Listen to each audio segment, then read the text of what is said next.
अस्सलाम वालेकुम स्टूडेंट, उम्मीद है कि आप सब खैरियत से होंगे।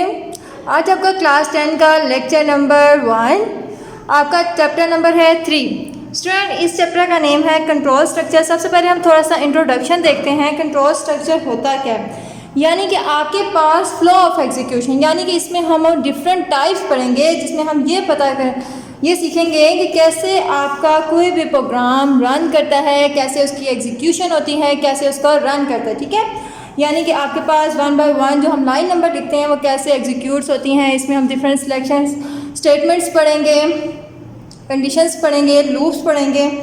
ठीक है, आपके पास सबसे पहले कंट्रोल स्ट्रक्चर की 3 टाइप्स आती हैं, जिसमें नंबर 1 है सीक्वेंस, सिलेक्शंस और लास्ट वन है लूप। अब सीक्वेंस जो हम चैप्टर नंबर 2 में पढ़ चुके हैं, यानी कि एक आपके पास सीक्वेंस होता है, लाइन नंबर 10 होगी, line number 20, line number 30 and 40।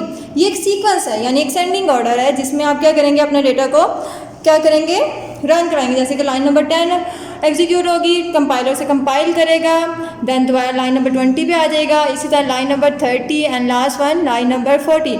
इसी तरह इसकी क्या होगी स्टूडेंट्स, एग्जीक्यूशंस होती जाएंगी। ठीक है, आपके पास नेक्स्ट देखें, आपके पास आता है सिलेक्शन। सिलेक्शन को हम डिसीजन मेकिंग भी कहते हैं। ठीक है, सिलेक्शन क्या होता है, देखें आपने क्या करना है, जिसमें आपको कंडीशन दी जाए कि अगर आपका इतना ग्रेटर है या इतना लेस है, इक्वल है, ग्रेटर देन, ठीक है, इस तरह की कंडीशंस होती हैं। अगर तो कंडीशंस दी जाती हैं, हम उसके अकॉर्डिंग उसको आंसर देते हैं या एग्जीक्यूट करवाते हैं अपने प्रोग्राम को, तो वो आपके पास होती हैं सिलेक्शन। ठीक है, जिस तरह अगर हम नॉर्मल से एग्जांपल देख लें, सिलेक्शन अगर मैं कहूँ कि किसी बच्चे के मार्क्स क्या हैं, 33 से ग्रेटर हैं, इट्स मीन कि वो पास होगा, और अगर नहीं तो वो फेल होगा। इसका मतलब ये क्या है, यहाँ पे हम सिलेक्शन करते हैं ना, या तो ट्रू करते हैं या हम फॉल्स करते हैं। नॉर्मली आपके पास जो सिलेक्शन स्टेटमेंट होती है वो आपके पास कैसी होती हैं, उसमें या तो ट्रू या इस तरह फॉल्स में आती हैं, या हम एक डायरेक्ट कंडीशंस दे देते हैं। आपके पास नेक्स्ट आता है लूप। लूप में क्या होता है, इल्ट्रेशन भी कहते हैं, रिपीटेशन भी कहते हैं। यानी रिपीटेशन मीन हम कहते हैं एक नंबर्स लेने हैं आपने 1 से लेकर 100 तक, ठीक है, उनको ऐड करना है। तो यानी कि जब तक एक हम लोग लगा देते हैं 1 से लेकर 100 तक, वो कंडीशन चलती रहती है, उस नंबर के अंदर ऐड होता रहता है और वो लूप कंटिन्यूसली चलती रहती है। ठीक है, नेक्स्ट आपके पास जो इस बुक में है सिलेक्शन की 2 टाइप्स हैं, एक है इफ़ देन, एक है इफ़ देन एल्स। ठीक है, if then else. If then जो होती है नॉर्मल आपके पास स्मॉल प्रोग्राम के लिए होती है। इफ़ देन एल्स अगर आपके पास और कंडीशन आपने देनी हो तो हम उसमें कंपैरिजन करके आंसर देते हैं। लूप में आपके पास 2 तरह की आती हैं, for nested and while when. ठीक है, आपके पास नेक्स्ट आपके पास टॉपिक आता है अनकंडीशनल और ट्रांसफ़र कंट्रोल और कंडीशनल ट्रांसफ़र कंट्रोल। अब अनकंडीशनल और कंडीशनल ट्रांसफ़र कंट्रोल में फ़र्क क्या है इसमें, देखें। कंडीशन क्या होती है, शर्त, यानी कि अगर आप एक कंडीशन लगा देते हैं कि ये काम ऐसे होना है, तो इसका मतलब वो काम वैसे ही होना चाहिए, यानी कि आपका प्रोग्राम वैसे ही रन करना चाहिए। अगर आप नहीं लगाते हैं, यानी कि हम बगैर उस कंडीशन के लगाते हैं, तो हम अनकंडीशनल ट्रांसफ़र कंट्रोल कहते हैं। और कंडीशनल ट्रांसफ़र कंट्रोल कौन सा होता है, जिसमें हम कुछ स्पेसिफिक कंडीशंस लगाते हैं कि आपका प्रोग्राम इस तरह की होनी चाहिए या आपकी स्टेटमेंट इस तरह की होनी चाहिए, देन ही वो उसको एग्जीक्यूट करें। इसमें आपके पास आता है, सबसे पहले देखें, अगर हम कंडीशनल ट्रांसफ़र कंट्रोल की बात करते हैं तो इसमें आपके पास डेफिनेशन है बुक के अकॉर्डिंग।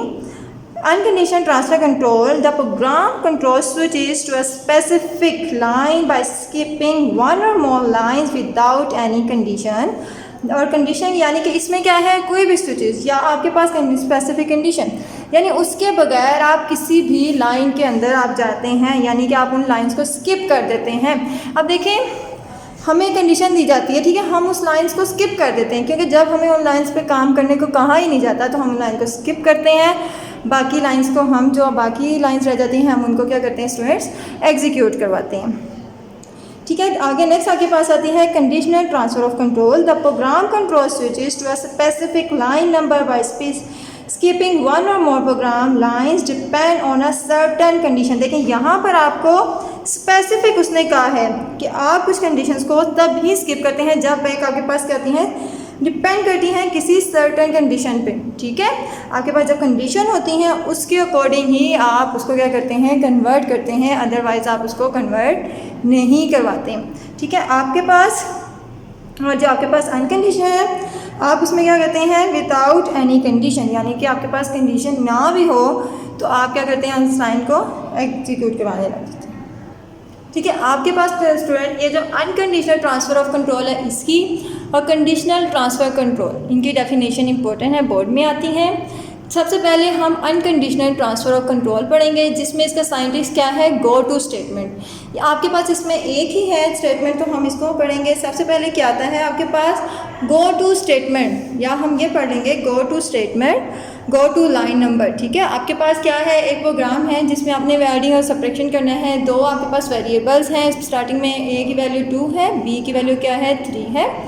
यहाँ पर आपने लाइन नंबर 10, 20, 30, 40, 50, 60 जैसे हम देते हैं। ठीक है, आप उसी तरह इनको लाइन नंबर देंगे। सबसे पहले ए की वैल्यू 2 गई, बी की वैल्यू क्या गई, 3। अब देखिए जैसे ही आप लिखते हैं ए की वैल्यू लाइन नंबर 30 पे आते हैं, गो टू लाइन नंबर 50, यहाँ से डायरेक्ट मूव हो जाता है किसमें, लाइन नंबर 50, सी इक्वल ए प्लस बी, यानी कि सी की वैल्यू क्या होनी चाहिए, ऐड होनी चाहिए। तो आपकी क्या वैल्यू आ जाएगी, ए प्लस बी, यहाँ से इनकी वैल्यूज़ ऐड हो जाएंगी, यहाँ पर उसकी वैल्यू क्या आ जाएगी, 5। ठीक है, यहाँ से आपको पता चल गया इसकी वैल्यू 5 आ जाएगी। स्टूडेंट यहाँ पर देखें, अब देखिए सेंटर में वैल्यू क्या है, आपने यहाँ पर 40 पे देखिए, यहाँ पर ये मल्टीप्लाई हो रहे थे, लेकिन हमने यहाँ पर एक ऑर्डर में नहीं उसको किया। हम क्या कह रहे हैं कि यहाँ पर पहले वैल्यू आ जाए ए की वैल्यू 2, बी की वैल्यू, यहाँ से डायरेक्ट मूव कर जाए गो टू लाइन नंबर 50। इसका मतलब ये है कि यहाँ से ये लाइन नंबर क्या हो जाएगी, 40 स्किप हो जाएगी। ठीक है, उसने कहा ना 1 और मोर लाइन,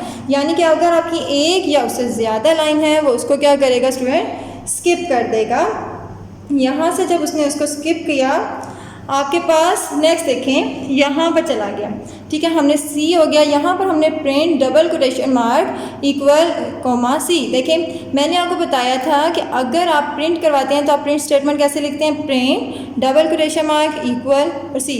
स्टूडेंट जब हम डबल कोटेशन मार्क देते हैं तो डबल कोटेशन मार्क के अंदर जो हम ये स्टेटमेंट लाइन लिखते हैं, यानी अपना एक्सप्रेशन, तो ये आपके अपने अकॉर्डिंग होता है, या तो आप जो मर्जी लाइन लिख लें। ठीक है, result of 2, result of C, result of value adding, आप जो मर्जी लिख लें। ठीक है, इस तरह अब जब हम इस तरह लिखते हैं ना स्टूडेंट, तो वो आपको कायदा ये डबल कोटेशन मार्क का जो होता है वो आपको इस तरह लिख देता है, और ये इक्वल साइन और ये सी की वैल्यू जो ऐड होगी, क्योंकि हमने यहाँ पर डायरेक्ट दे दी। ठीक है, यहाँ पर हमने उनको वैल्यू डायरेक्ट दे दी, यहाँ पर वो वैल्यू आपको ऐड करके क्या दे देगा, 5 दे देगा। ठीक है, उसके बाद 70 पे आकर ये आपके पास एंड हो जाएगा। आपके पास जैसे ही ये 70 आएगा, ये प्रिंट आपको एंटर प्रेस करेंगे, ये सारा लिख कर आप एंटर प्रेस करेंगे तो आपको आउटपुट एक अलग बॉक्स आता है, आपके पास डायलॉग बॉक्स आता है आपके पास बेसिक में, ये उस पर शो करवाएगा। ठीक है, अब आपने इसमें याद करने वाली क्या बात है स्टूडेंट, दोबारा हम देखते हैं। देखिए मैंने आपको बताया था कि अनकंडीशनल ट्रांसफ़र ऑफ कंट्रोल में क्या होता है, अकॉर्डिंग एग्जीक्यूशन। ठीक है, आप एक स्टेटमेंट है आपके पास, वो कौन सी है आपके पास, गो टू स्टेटमेंट। ठीक है, आपने वैल्यूज़ दी, आप गो टू स्टेटमेंट लिखते हैं, जो बाकी लाइन्स होती हैं 1 और मोर लाइन यूज़ करते हैं। ठीक है, उनको स्किप करते हैं, वो स्किप हो जाती हैं। जैसे कि गो टू लाइन नंबर अगर 40 लिखते हैं तो ये हमारे पास क्या था, go to line number 50 skip. ठीक है, आप इस तरह स्किप हो जाती हैं। इसी तरह अगर हमने 50 लिखा तो ये लाइन स्किप हो गई, यही लाइन उसने क्या की, आपके पास प्रिंट करवा दी।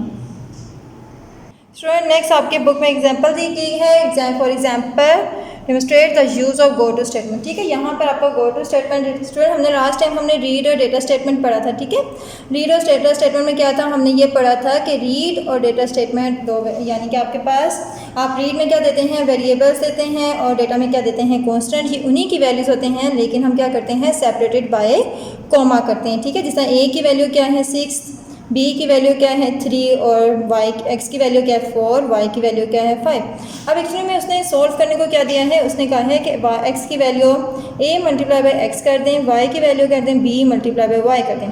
ठीक है, लेकिन यहाँ पे देखें आपके पास ये भी एक वे है उसने सोल्व करने का दिया, लेकिन डिफरेंट उसने प्रोसीजर दें, ये भी एक्स और वाई की वैल्यू निकालने का है, ये भी। ठीक है, लेकिन स्टूडेंट देखिए अभी मैंने एक सिंपल आपको बोर्ड में बताया था कि आप एक्स और वाई की वैल्यू कैसे फाइंड आउट कर सकते हैं।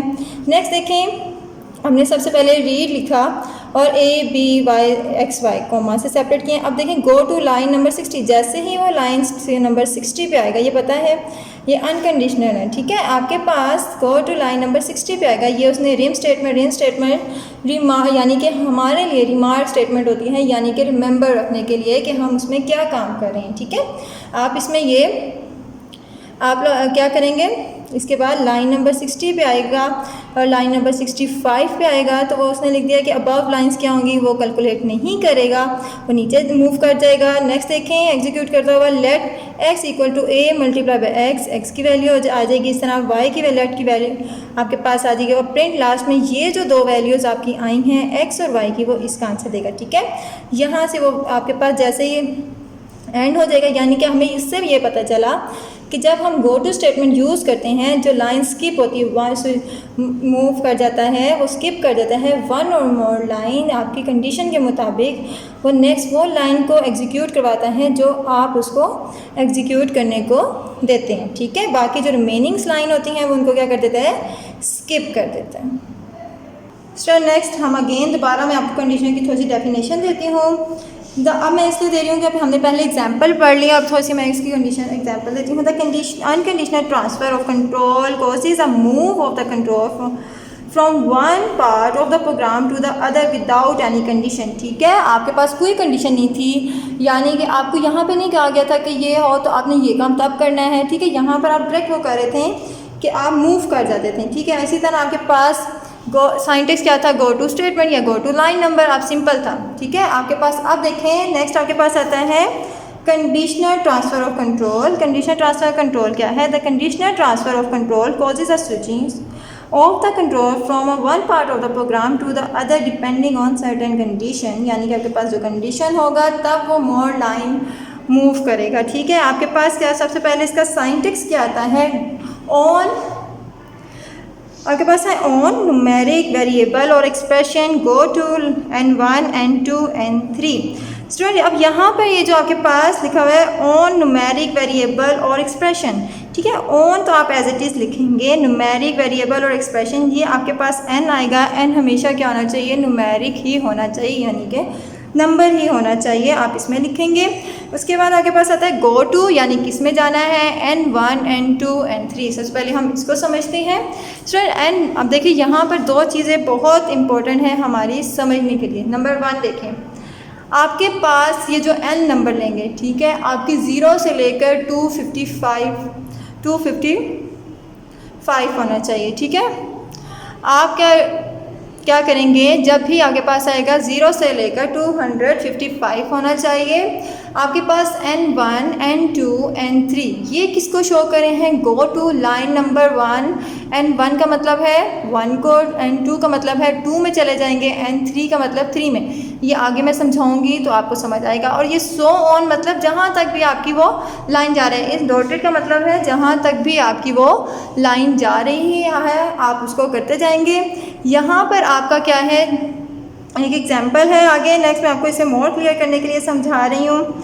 स्टूडेंट नेक्स्ट आपके पास क्या है, यहाँ पर एक प्रोग्राम है जिसमें हमने क्या लिखा, इनपुट a, b, यानी कि यहाँ पर उसने कहा है प्रोग्राम में, आपको एक एग्जांपल की हेडिंग बताती हूँ क्या, let us consider a program to add subtract divide and multiply two number a and b, यानी कि a और b दो नंबर लें जो कि क्या करें, ऐड भी करें, सब्ट्रैक्ट भी करें, डिवाइड भी करें और मल्टीप्लाई भी करें। स्टूडेंट देखें अब यहाँ पर एक आपको पता चला है वो एक कैलकुलेटर बनाने को कह रहे हैं जो कि 4 फंक्शन परफॉर्म करे, अरिथमेटिक फंक्शन परफॉर्म करे, एक add, subtract, multiply and divide. अब देखिए यहाँ पर क्या होता है, जब भी आप इनपुट लेते हैं a b, अब यहाँ पर हमने इनपुट ली, मैंने आपको इनपुट लेना बताए थे कि जब आपने दो वेरिएबल एक साथ लेने हो तो हम क्या करते हैं, कोमा से उसको सेपरेट करते हैं। लाइन नंबर 20 में देखें, input comma double quotation mark 1 show कर रहा है किसको, ऐड को, 1 लिखा, स्लैश लिखी थोड़ी सी, ऐड लिखा, ये ADD ऐड को शो करेगा, नंबर कोमा फिर सेपरेट की, क्योंकि हम एक ही लाइन में लिखने स्टूडेंट। नंबर 2 जब हम लिखेंगे तो वो सब्ट्रैक्ट को शो करेगा, SUB लिख दिया, फिर कोमा 3 MUL मल्टीप्लाई को, कोमा 4 डिवाइड को, DIV double quotation mark close कर दी और यहाँ पर सेमी कॉलन डाल दिया, ठीक है, एंड हम इसको सेपरेट कर रहे हैं, ठीक है। यहाँ पर स्टूडेंट ये जो लास्ट वाला आपके पास n है, ठीक है। ये लास्ट वाला जो n है, यहाँ पर हम जब भी कोई वैल्यू लिखेंगे, ठीक है, n की, यानी कि अगर हम 1 लिखेंगे तो वो हमें ऐड फंक्शन परफॉर्म कर देगा, n की वैल्यू 2 लिखेंगे तो वो सब्ट्रैक्ट कर देगा, n की वैल्यू 3 लिखेंगे तो वो मल्टीप्लाई कर देगा, n की वैल्यू 4 लिखेंगे तो वो डिवाइड कर देगा, ठीक है। अब देखिए हम दोबारा 30 पे, लाइन नंबर 30 एग्जीक्यूट होगी 20 के बाद, on n go to 40, 50, 60, 70। Student अब देखें ये क्या चीज़ है, n तो हमें पता है कि नंबर है जो हमें ऊपर से आएंगे, गो टू मीन किस में जाना है, यहाँ पर हम वो देखेंगे, जैसे 40, 50, 60 और 70। अब स्टूडेंट देखें, अब नेक्स्ट हम देखते हैं, देखिए 40 पे हमने क्या लिखा, यहाँ पर तो हमने साइंटेक्स लिख दिया कंडीशनल ट्रांसफ़र ऑफ कंट्रोल का, ठीक है। आपके पास 40 पे क्या है, प्रिंट a प्लस b, किसको शो कर रहा है, ऐड को। जब हम एक ही लाइन में 2 स्टेटमेंट देते हैं तो हम किससे शो करते हैं, कोलन से, ठीक है। यहाँ पर एंड हमने साथ ही लिख दिया, प्रिंट a माइनस b, ठीक है। यहाँ पर कोलन देके हमने एंड लिख दिया, 60 पे दिया print a multiply by b colon and, फिर 70 पे प्रिंट a स्लैश, यानी कि इसको डिवीजन को शो कर रहा है, b डबल कोलन एंड। अब स्टूडेंट यहाँ पर क्या होता है कि जब आपने क्या करना है, ऐड करना है तो वो लाइन नंबर 40 को कर देगा, जब आपने क्या करना है 50 को तो ये लाइन नंबर ये आपको सब्ट्रैक्ट कर देगा, और इसी तरह लाइन नंबर 60 पे आएंगे तो वो मल्टीप्लाई कर देगा, लाइन नंबर 70 पे आकर वो आपको डिवाइड कर देगा। स्टूडेंट जैसे ही आप लोग लाइन नंबर यहाँ पर लाइन नंबर 1 देते हैं तो इसका मतलब क्या है, 1 वो क्या करेगा, ऐड करेगा। देखिए यहाँ पर आपके पास ए बी की आप जो भी वैल्यू देते हैं, लेट्स सपोज मैं कहती हूँ कि आपने क्या वैल्यू दी, ए की वैल्यू 3 दी, बी की वैल्यू क्या दी, 4 दी, तो ए के अंदर ऐड, और यहाँ पर देखें जैसे ही वो on N go to line number की आपके पास आ गई 1, तो वो क्या करेगा, इसके बाद जो लाइन नंबर होगी वो, ठीक है, 1 हमने किसको दिया हुआ था, 40 को, ठीक है, वो 40 पे जो भी लाइन परफॉर्म होगी लाइन नंबर, इसके अकॉर्डिंग देखें यहाँ पर लाइन एन 1 2 3, यानी कि हम गो टू के बाद जो लाइंस लिखते हैं वो किसको शो करती हैं, वो इन्हीं को शो करती हैं कि ये n1 है, ये n2 है, ये तो जैसे ही अब 40 क्या इधर n1 है, 50 क्या है n2 है, 60 क्या है 3 है, 70 क्या है आपके पास 4 है। अब जैसे ही आप 1 लिखते हैं तो वो लाइन नंबर 40 को परफॉर्म करता है, यानी कि प्रिंट a प्लस b, आपके पास a प्लस b की लेट्स सपोज मैं कहती हूँ वैल्यू क्या है 3 और b की वैल्यू क्या है 4, तो आपको ये वो प्रिंट करके एंड कर देता है, इसका आंसर क्या आ जाएगा 70। अब मैं कहती हूँ लाइन नंबर यहाँ पर n की वैल्यू क्या देगा 2, जैसे ही वो 2 देगा वो क्या करेगा 50 पे चला जाएगा, वो लाइन नंबर 40 नहीं करेगा, 50 पे जाएगा और यहाँ पर वो सब्ट्रैक्शन शो करवा देगा, ठीक है। आपके पास नेक्स्ट देखें,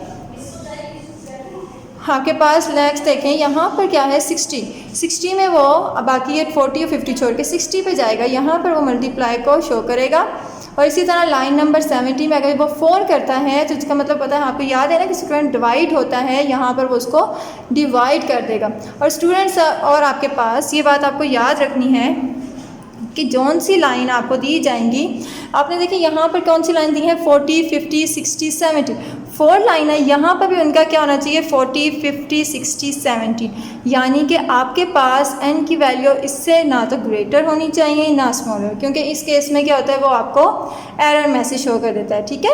आपके पास जब एरर मैसेज आता है तो वो फिर आपका आंसर एक्यूरेट नहीं आ, जाहिर सी बात है आंसर नहीं आता, इसीलिए जितनी लाइन्स होंगी आपने उतने ही ऊपर लाइन नंबर लिखने हैं, ठीक है। आपके पास यहाँ पे 40, 50, 60, 70 4 हैं, तो यहाँ पे भी आपके पास 4 हैं। और स्टूडेंट यहाँ पर मैं आपको एक और बात बताती जाऊँ, यहाँ पे 0, -22, 50, 205, 55 है, तो स्टूडेंट यहाँ पर आपके पास क्या होना चाहिए, माइनस नहीं होनी चाहिए वैल्यू, ठीक है, पॉजिटिव ही होनी चाहिए। आपकी यहाँ पे देखें, अब आपको स्टूडेंट मैं इसमें बताती हूँ कंडीशनल ट्रांसफ़र कंट्रोल में आपके पास ये लॉन्ग क्वेश्चन एज अ बहुत इंपॉर्टेंट है, इसमें आप इसी तरह करेंगे, कंडीशनल ट्रांसफ़र कंट्रोल लिखेंगे, इसकी डेफिनेशन आएगी, साइंटेक्स आएंगे, और साइंटेक्स के बाद ये एग्जांपल आप साथ जो मैंने बहुत अच्छी आपको समझाई है आप इसको समझें, आपने इसकी ऐसा स्टूडेंट आपको मैं स्टार्टिंग से कहती जा रही हूँ, जो कि साइंटेक्स होते हैं ना स्टूडेंट, इनको आप 5 टाइम 1 टाइम आप लिखें, उसकी 5 टाइम नीचे प्रैक्टिस करें, ठीक है। जब आप इसकी प्रैक्टिस करते हैं, क्योंकि आपकी बुक में बहुत सारे साइंटेक्स हैं, आपके वो मिक्स भी हो जाते हैं और बोर्ड में मोस्टली शॉर्ट क्वेश्चन भी आते हैं, लॉन्ग भी आते हैं, तो कंपल्सरी होता है कि साइंटेक्स आपका बहुत क्लियर और अच्छा हो तो आपको अच्छे मार्क्स मिलने के चांसेस होते हैं। आपने इसी तरह ये लॉन्ग में बहुत इंपॉर्टेंट है, आपने इसको याद करना है। और स्टार्टिंग यहाँ स्टूडेंट यहाँ पर देखें, अगर शॉर्ट में आता है तो आप सीधा डेफिनेशन लिखेंगे और साइंटेक्स लिख दें, लॉन्ग में आएगा तो साथ विद एग्जाम्पल आप अच्छा सा क्लियरली उसे डिस्क्राइब करेंगे। यहाँ पर देखें कंडीशनल ट्रांसफ़र ऑफ कंट्रोल में क्या होता है, यहाँ पर अनकंडीशनल ट्रांसफ़र ऑफ कंट्रोल की डेफिनेशन और कंडीशनल ट्रांसफ़र ऑफ कंट्रोल की शॉर्ट में बहुत इंपॉर्टेंट है, आप इसको याद करेंगे। और अगर कंडीशनल ट्रांसफ़र ऑफ कंट्रोल आता है तो स्टूडेंट आप गो टू लिखेंगे, स्टेटमेंट्स आप इसकी सिंटैक्स लिखेंगे और साथ आगे इसकी एग्जाम्पल है। स्टूडेंट आपके पास कंडीशनल ट्रांसफ़र ऑफ कंट्रोल के आगे एक और भी टाइप आती है, होती है on error go to statement. ठीक है, अगर ये लॉन्ग में आता है तो आपने on transfer of conditional transfer of control में दोनों ही लिखनी है। नंबर 1 होता है ऑन गो टू स्टेटमेंट और नंबर 2 आपके पास आता है on error go to statement. ठीक है, आपके पास इसकी यहाँ पे स्टार्टिंग में आपने कंट्रोल स्ट्रक्चर की डेफिनेशन याद करेंगे, उसकी टाइप्स। ठीक है, टाइप्स पूछी जाती हैं कि कितनी टाइप्स होती हैं, आपको पता चल गया सीक्वेंस, सिलेक्शन और लूप। ठीक है, ये आपके पास 3 टाइप्स आती हैं। नेक्स्ट हम इसमें पढ़ते हैं कंडीशनल ट्रांसफ़र ऑफ कंट्रोल की। यहाँ पे आपके पास दोनों डेफिनेशन आएंगी विद सिंटैक्स, आपने अच्छा सा याद करना है। और स्टूडेंट्स आपके पास यहाँ पे 2 मोस्ट इंपॉर्टेंट MCQs हैं, 0 से लेकर 255, यानी कि कितनी रेंज होनी चाहिए ये आपको बुक में बताई गई है। और यहाँ पर ये रेंज का आपने भी ध्यान रखना है कि यहाँ ग्रेटर स्मॉलर हो सकती है तो क्या होगा, तो आपको पता होना चाहिए कि ये आपके पास एरर। स्टूडेंट नेक्स्ट आपके पास इससे रेलिवेंट क्वेश्चन आपके नोट्स में भी हैं, आप बुक से याद करना चाहें आपने बुक से भी याद कर सकते हैं या आप नोट से भी याद कर सकते हैं। ओके, अल्लाह हाफिज़।